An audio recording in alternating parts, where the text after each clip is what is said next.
know a lot of you probably think that when I'm not hosting this channel, I just spend my days browsing Costco for the best of bulk. But I'll have you know, I have a very vibrant, meaningful life. And in addition to time spent shopping with my fellow Kirkland kings and queens, I have the distinct privilege and honor of co-hosting The Ramsey Show, made popular by finance legend Dave Ramsey. Now, if you've never tuned in, The Ramsey Show is a live call-in show where people like you ask their questions about life, money, and everything in between. And over the last few years, I've talked to thousands of people live on air, coaching them through some difficult and often strange financial dilemmas. Seriously, there's some doozies in there. My mother gifted me my sister's car, but my sister wants me to pay $100 a month to my mom to pay her. What?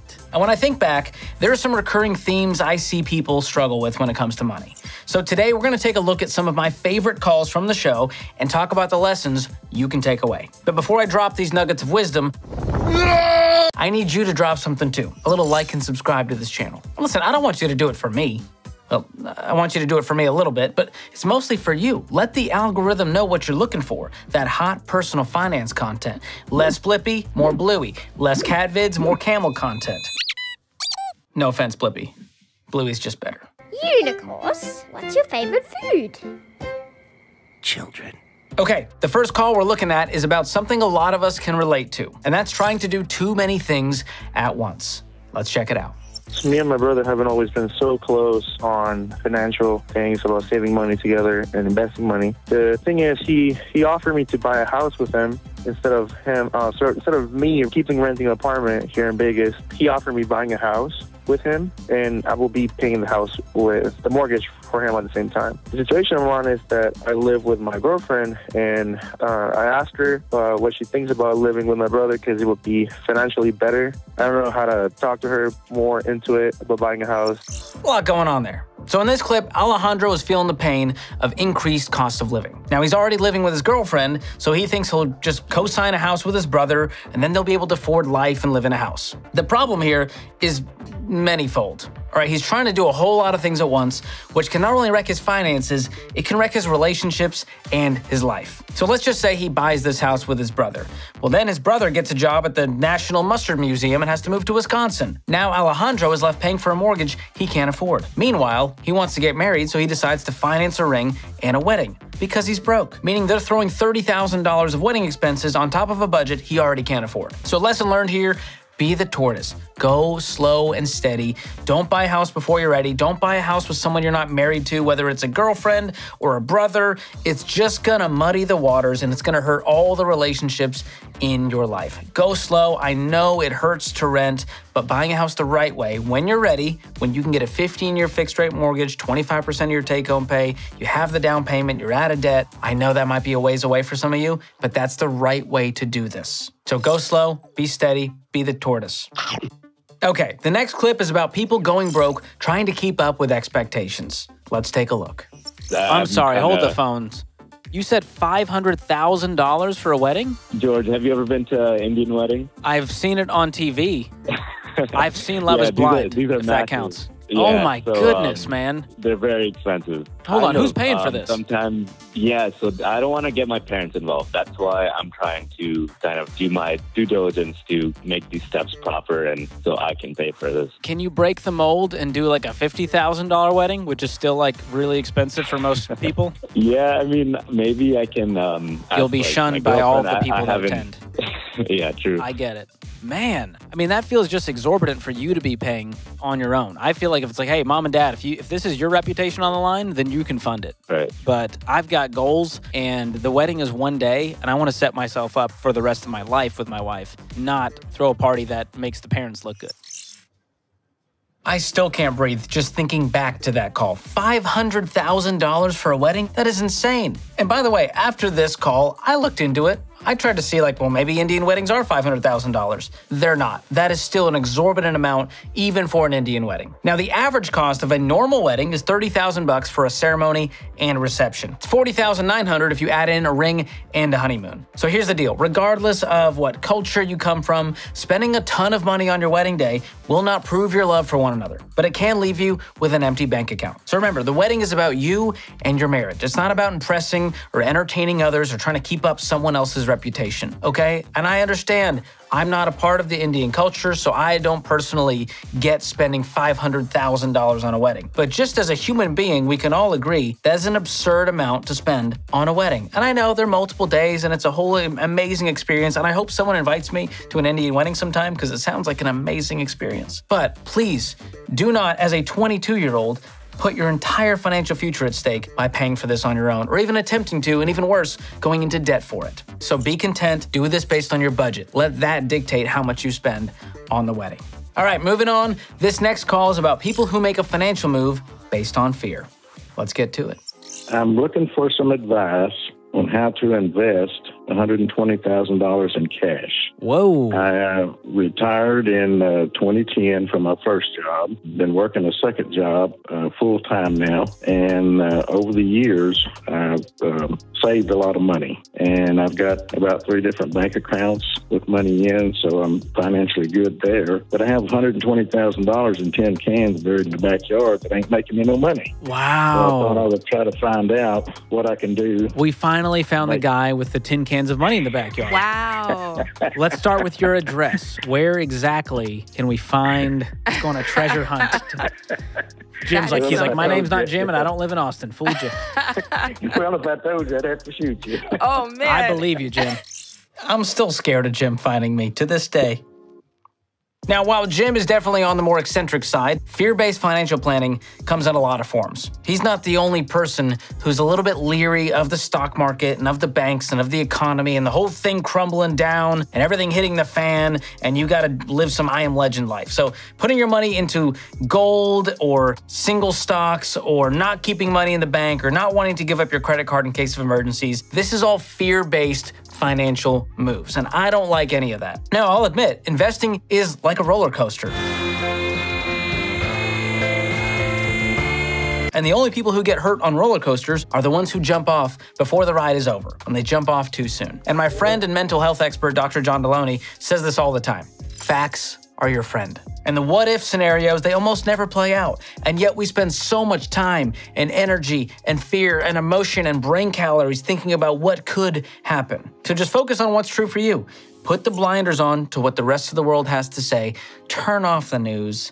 Stop looking at the headlines, because what do those headlines exist for? Your clicks and your eyeballs and your fears, so you continue watching. So do not make financial moves based on fear. Do not let your money sit in tin cans in your backyard. You gotta at least keep up with inflation. So keep money in a savings account, have an emergency fund, utilize a bank that's FDIC insured, if you're with a credit union, NCUA insured, and then you can sleep easy at night knowing your money is safe, it's protected, and invest for the future. And don't jump off the ride too early. Next up, buying too much house because renting is a sin. My husband and I bought a house in August, and we are having some buyer's remorse, and we're now wondering if we should sell our house. Oh, okay. Walk us through what happened. Well, so we got married in August and also bought our house, and we instantly had the buyer's remorse because that was about the time we got into Dave and baby steps, and the house is definitely not what he recommends. But then I also lost my job, so that was about $100,000 pay cut. And we've been working with a financial advisor, and we've cut out everything, but we're barely making ends meet. And last night,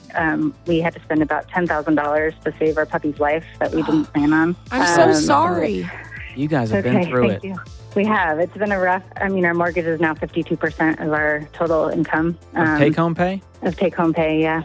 Okay. And so we're debating selling our house. We think we have maybe a little bit of equity and just renting and starting fresh, but we didn't know if that was a terrible idea. Oh, man, that was a tough one.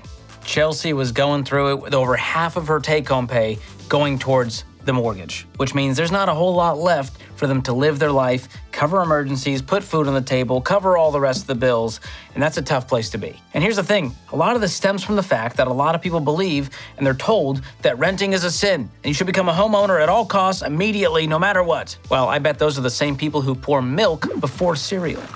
We all know, cereal, then milk. It's the only proper way. And listen, drowning in house payments turns the blessing of homeownership into a curse. And we call that being house poor, meaning you don't have enough money left over after paying the mortgage for your other financial goals, like investing or retirement or vacations or emergencies. So never spend more than a quarter of your after-tax monthly income on that mortgage payment. That includes the principal, the property taxes, the homeowner's insurance, the HOA fees, you name it. So if you're thinking, George, you're insane, how am I gonna get there on a 15-year fix, quarter of my after-tax income?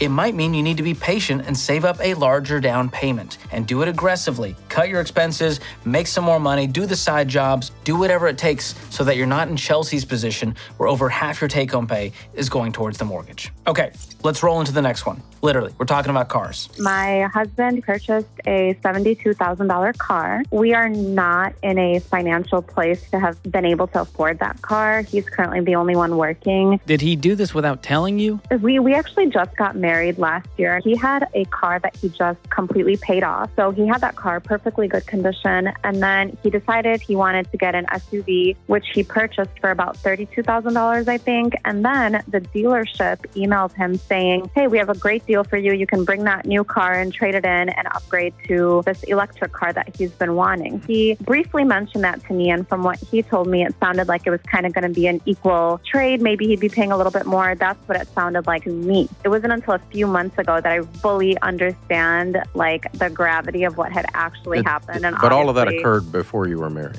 It like during the time, like before. No, I mean, he did not do this while you were at the altar, so there is no during. Yeah, it was before or after you were married. You were legally married, and then he did this. Yes. Okay. Yeah, and then of course, when I questioned him about like what was possibly going through his mind, he honestly didn't really have an explanation and just said it was an extremely stupid decision that he just couldn't take back. And now we found something we agree on. Okay.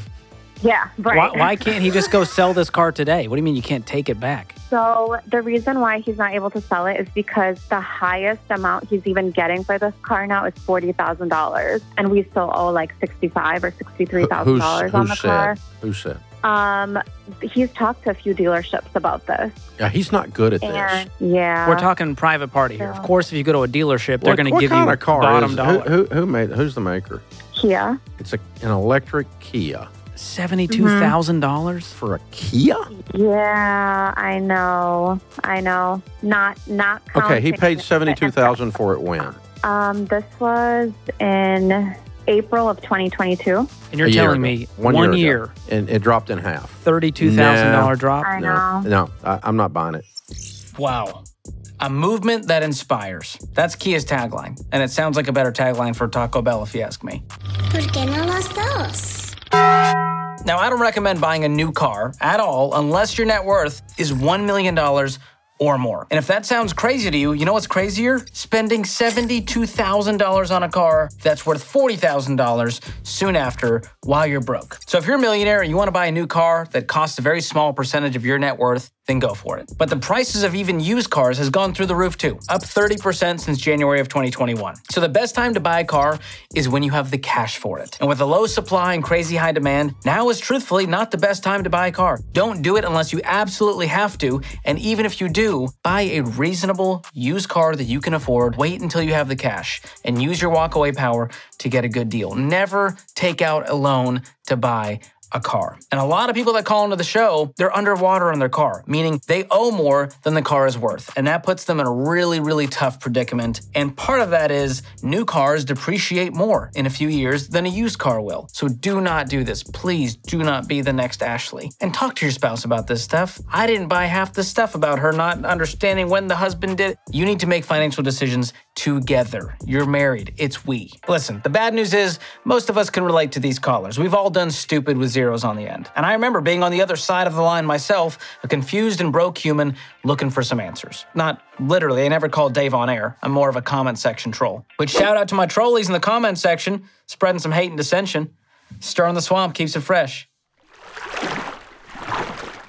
What are you doing in my swamp? But seriously, I remember coming face to face with the harsh reality of my own negative net worth. $36,000 in student loan debt, $4,000 in credit card debt, and there's no sugarcoating it. It was a challenge, and I was anxious, I was frustrated, I was cynical, I was scared, and some of these calls are outrageous. Some of them were kind of relatable, and there's some timeless principles that apply to all of these calls that can help you win with money. Number 1, simplify your life. The less debt, the less risk, and the better your life will be. Number 2, don't let comparison keep you broke. Whether it's cars or a house or a wedding, the flex is never worth your financial future. Number 3, do not let the market dictate your budget. Whether it's a Kia or the fancy house or it's a French bulldog or anything else, your budget should dictate how much you spend on anything, especially the big stuff. And lastly, fear is a terrible financial advisor. Make decisions out of confidence and out of a proven money plan, not because you're scared. So always be learning from books, podcasts, channels like this, channels like The Ramsey Show, YouTube, and I'll link below where you can watch full episodes and highlights from The Ramsey Show, and it's a great way to stay motivated day after day after day. And if you want the tactical steps that I took to go from broke to millionaire, I'll drop a link below to a course called Financial Peace University. Check it out. Now, before you go, make a movement that inspires yourself by sharing this video with the Kia driving Taco Bell lover in your life. Sure, it's a narrow pool, but they need hope and probably a probiotic. Thank you guys for watching. I'll see you next time.